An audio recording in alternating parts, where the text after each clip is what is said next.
lest we get on our high horse and think this is unique to some other place, remember that during the Crusades and the Inquisition, people committed terrible deeds in the name of Christ. In our home country, slavery and Jim Crow all too often was justified in the name of Christ. Not only is he an apologist, in my view, you know, I got to tell you, folks, I can hear this a million times, and the anger within me does not subside. Joining us now is Tom DeLay, former House Majority Leader and former Republican Congressman from the great state of Texas and Washington Times radio host. Hello, Congressman. Hello, Steve. I'm just as angry as you. I'm boiling right now. I got to tell you, and you know what? Here's the. I mean, look, I'm not Christian. You could go from there, but to trash Christianity at the prayer breakfast and to basically do, I just found out there was an analyst who analyzed the tapes on one of the shows over the weekend, and she said that tape of the burning a Jordanian pilot also had, which none of us saw, on TV, also had words on it, and they talked about the Crusades, and then he talks about the Crusades.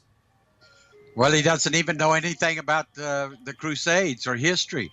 And even if he did, that was 1,100 years ago. I mean, 700 years ago. What has that got to do with anything about what we are facing as a nation and as a world that is killing people, cutting off their heads, killing hundreds of children, burying them alive, burning people alive? That has nothing to do with anything except in Obama's world, he is, as you said, he's got to be an apologist for Islam. And then he lies to the American people about Islam. Islam is not a religion of peace unless you read the Quran, and peace comes after they've conquered the world and everybody submits to Allah. That's when peace comes. It is a violent religion. And we all know that. And tolerance. He says Islam is tolerant. Tolerant? If you commit apostasy, in other words, if you are a Muslim and you change your religion and go to another religion, you are to be killed. That's not tolerance.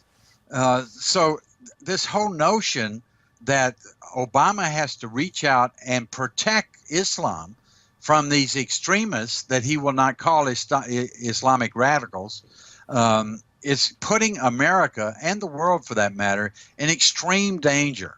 And to turn Secretary Rice over to micromanage this whole effort, it puts us even more in danger.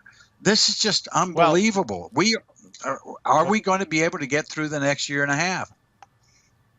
Congressman, she spoke on Friday, and she said that we shouldn't be overreacting to a reactionary to terrorism because it's not an existential threat the way the Nazis were, or I forget what other example she gave. And then on top of that, Obama gives an interview to a magazine and says that TV networks, because it's sexy, are hyping the threat of terrorism. But you know what is a threat, according to both of them?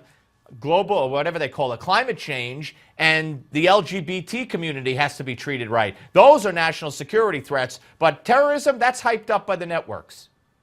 Yeah, everybody worldwide now is laughing at those that believe the science has decided on global warming. What they're not laughing about is that this radical Islam is spreading all throughout the northern Africa, all throughout the Middle East. They're building nuclear weapons. It is now spreading throughout Europe. And now it's it's been in the United States forever, but Obama refuses to acknowledge it. The FBI just announced a week or so ago that 48 states has Islamic radical cells in those states. And we're allowing the Muslim Brotherhood to move freely in America.